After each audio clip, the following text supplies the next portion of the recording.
Sa matarik na bahagi ng kabundukan at sa taas na 30 hanggang 50 talampakan.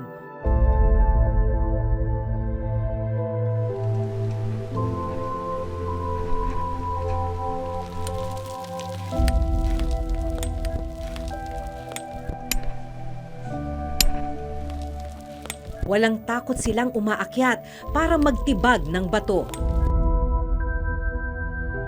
Buwis buhay para sa batong bubuhay sa kanilang mga pamilya.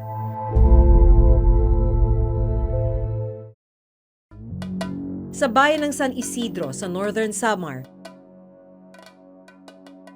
mabilis ang pag-akyat ng bundok ng 18 taong gulang na si Alexan Galesio.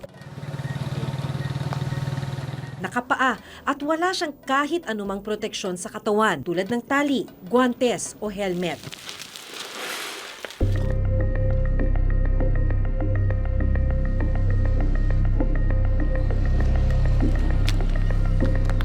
Mahigit 1 taon pa lang niyang ginagawa ang pagtitibag ng bato, pero parang bihasa na siya. Kailangan daw niyang gawin ito para makatulong sa lola niyang nagpalaki sa kanya. Dahil sa hirap ng buhay, tumigil na sa pag-aaral si Alexan. Walang pera. Gusto kong umahay kasi dahil walang pamasahe. Habang binabaybay mo ang highway dito sa bayan ng San Isidro, kapansin-pansin itong mga sako na nakatambak dito sa gilid ng highway. Itong mga sakong to, ang laman ay mga pinitpit na bato. Dahil ang pagtitik-tik ng bato ay nagsisilbi na rin kabuhayan ng marami sa mga residente dito. Ang mga naiipon nilang graba, binibili ng mga construction company. Ginagamit ang graba sa pagtatayo ng mga bahay, gusali at maging mga tulay at kalsada. Maghapon, nakaka-30 sako. Oo. Mahirap naman. Masakit sa kamay. Yung braso mo pa. At pag-uupo. Yung balakang. Sakit. Pag hindi ka sanay. Nakakatakot rin.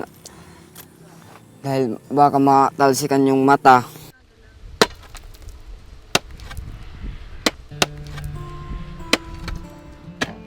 Sa isa pang umpukan ng mga nagtitibag at nagtitiktik ng bato, nakilala ko ang mag-asawang Edgar at Anna May, 21 taong gulang. Napagkakasya ba yung gastos ng... Minsan, hindi. Pumunta ng tindahan para mangutang. Sa hirap ng trabaho, hindi pa rin magkasya yung panggastos. Opo.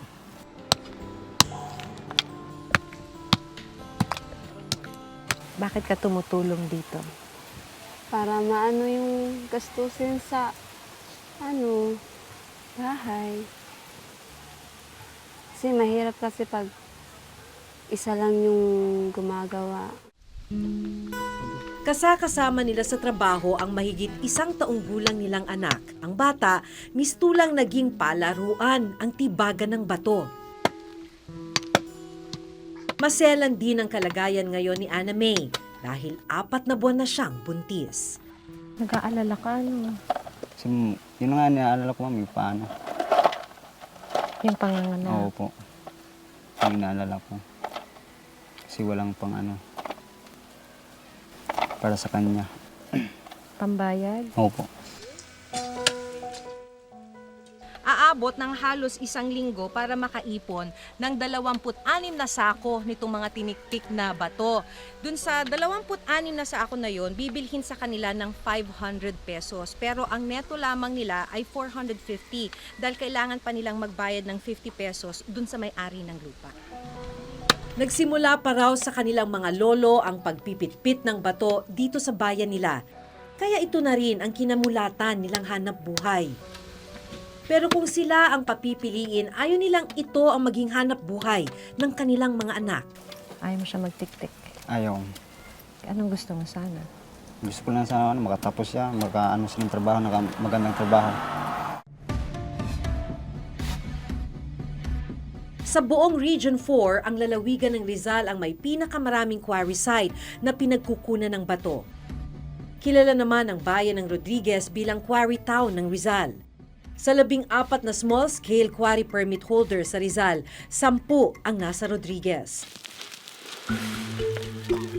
Araw ng Sabado, paakyat ng bundok sa Sitio S. Rodriguez Rizal ang 34 na taong gulang na si Ronaldo Manlapas.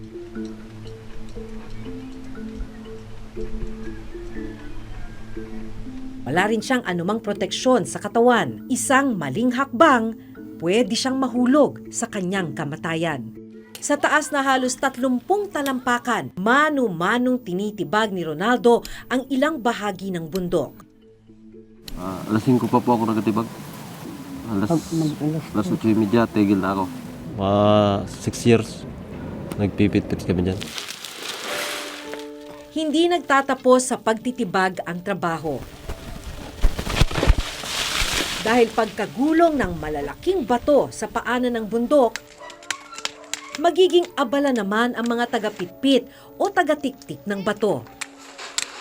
Kabilang ang asawa ni Ronaldo na si Riza at ang 11 taong gulang niyang anak na si Nonoy. Minsan tumutulong pag tapos na ako maglaba.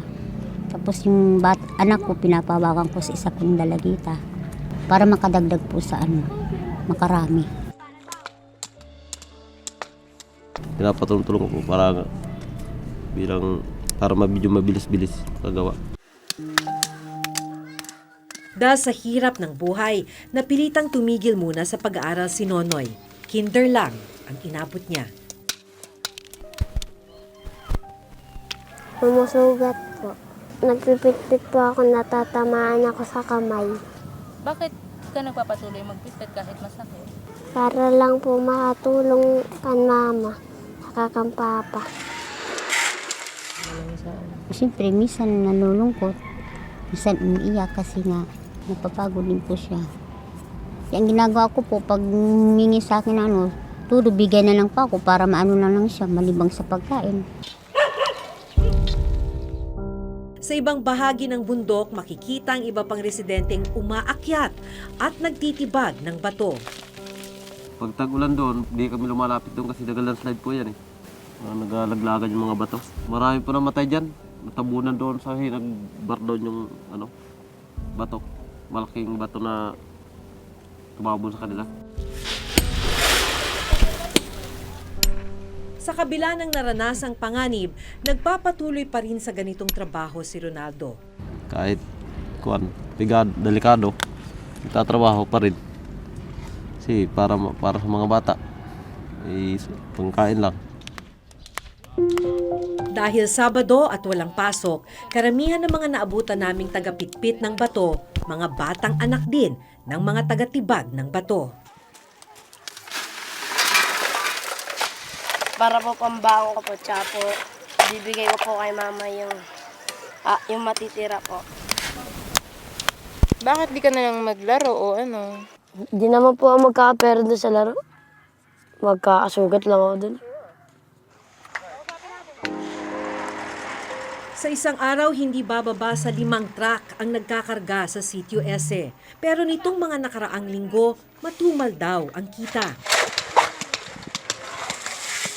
Pag walang karga, walang bigas, mahirap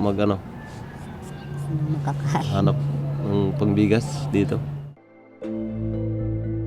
Ang mga naipong graba ni na Ronaldo, 2 linggo nang nakatenga. Minsan di siya, minsan wala eh. Kaya natambak yung materialis ko doon dahil wala naghila ngayon eh. Minsan pag wala kaming nangungutang na lang po kami. Pag nakargahan po kami, saka po kami nakabayad. Nitong Lunes, maswerte si Ronaldo dahil sa wakas may bibili ng mga graba. 69! Matapos sukati ng ahente o middleman, binayaran si Ronaldo ng mahigit 4,600 piso para sa 70 sako ng graba. Katumbas nito, nasa 300 pesos sa kada araw na pagtatrabaho nila sa loob ng 2 linggo. Tama-tama na po pagbili ng budget din. May isang linggo talaga na walang kita kasi pag walang pumasok na truck, wala talaga income. Pagpatak ng alas 12 ng tanghali, magpapalit lang ng uniforme si Aaron. At diretso na sa quarry. Tinutulungan ko po papa ko eh. Hindi po nauubos kasi kailangan po maubos yung pitpitin bago umuwi. Malaki po makukuha ang pera.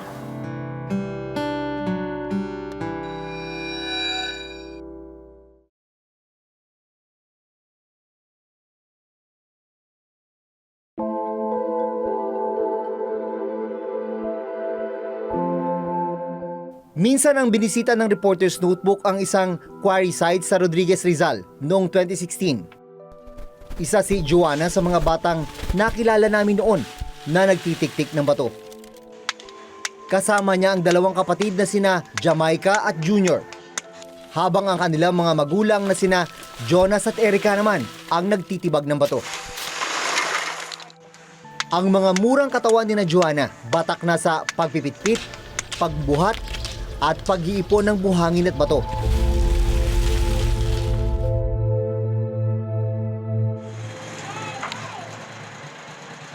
Makalipas ang 3 taon, binalikan namin si Joanna. Huminto na siya sa pagtitiktik ng bato. Nakagraduate na rin siya sa elementarya. Madalas school na po eh. Ang dami pong habulling activity. Kasi nga daw po, di ba, may batas ka na bawal ka daw yung bata magtrabaho. Siyempre daw po, natakot lang din sila mama. Kasi di naman po nila kami inutusan eh. Kusa lang naman po kami umutulong eh.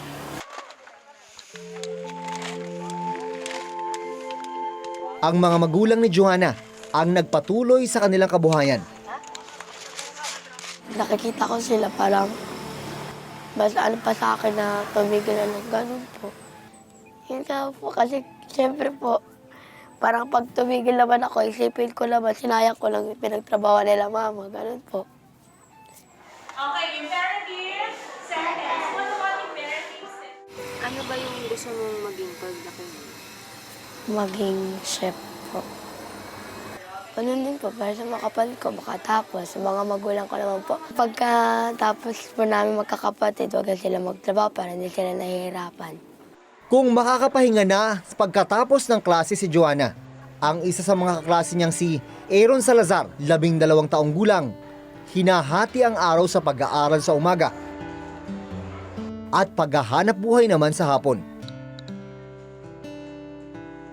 Pagpatak ng alas 12 ng tanghali, magpapalit lang ng uniforme si Aaron at diretso na sa quarry.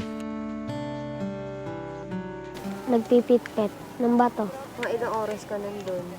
Mga 3 o kaya 4.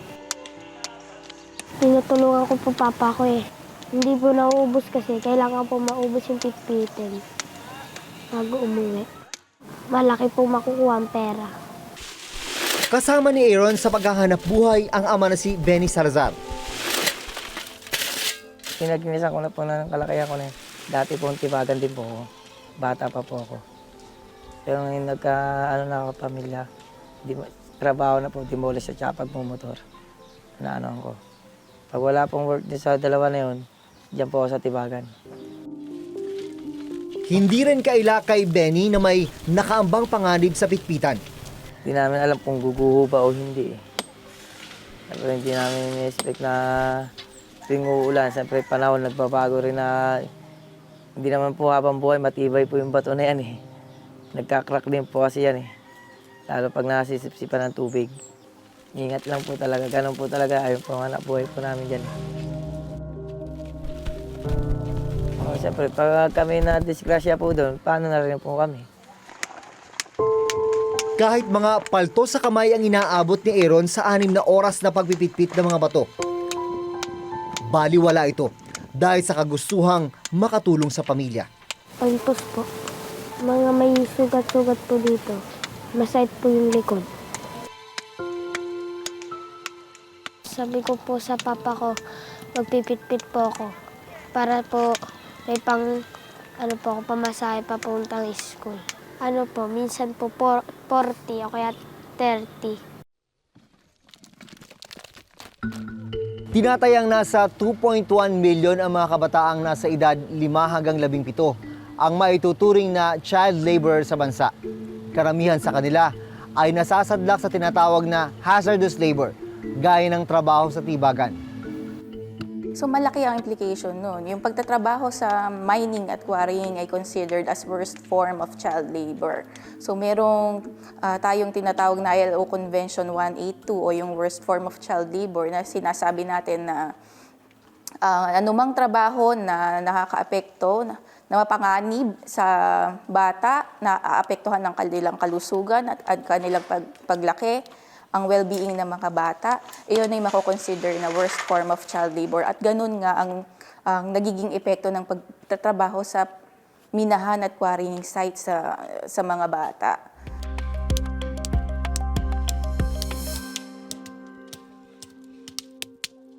Ano yung gusto mong maging paglaki mo? Abogado po. Para makatulong sa mga mahihirap.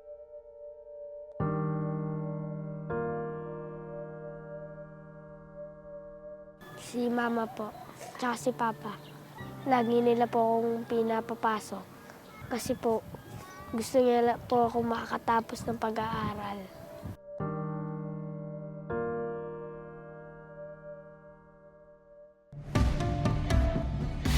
Ayon sa datos ng Mines and Geosciences Bureau o MGB, noong 2016, umabot sa kabuuang 6.1 billion pesos ang kita ng Pilipinas mula sa mga quarrying activities. Pero kakarampot lang ang kinikita ng mga nagtatrabaho sa mga tibagan ng bato. Kaya pati mga bata, napipilitang tumulong sa hanap buhay. Generational siya paulit-ulit. Maaari ding cultural. Kasi yun na yung kinalakihan ng mga tao. Sinasabi nga nating generational siya, mula sa lolo't lola, mga magulang, magkakapatid. Parang normal na lang na gawain. Kabilang sa tinatawag na informal sector ang mga nagtatrabaho sa tibagan. Lahat sila walang permanenteng kita. Yung poverty na dinaranas nila sa ngayon ay patuloy at magpapatuloy hanggang sa susunod na mga henerasyon. Dahil nga, informal yung sector. Pag sinabi natin informal, hindi siya nare-regulate ng existing na mga batas natin. Napakahalaga nung mag-form sila ng association dahil sa pamamagitan nun, nagkakaroon sila ng boses para ihayag, hindi lamang sa employers at government na mabigyan sila ng karampatang support pagdating sa kanilang kita. Marami tayong programa ng gobyerno para matulungan natin itong mga underserved sectors. It's just a matter of, again, giving them the right skill, providing them training so that they can be absorbed sa forum, so that we can regulate. Ang mga magulang ni Nonoy at Aaron na nakilala namin sa Rizal at maging sina Edgar at Ana May na nakilala namin sa Northern Samar. Pare-parehong hindi nakatapos ng pag-aaral kaya hindi makakuha ng trabahong may permanente o mas mataas na kita. Ayon mismo sa isang pag-aaral ng World Bank, mahalagang mag-invest sa edukasyon ang pamahalaan nang sa gayon ang mga gaya ni na Nonoy at Joanna makapagpatuloy ng pag-aaral at tuluyang makaahon sa kahirapan.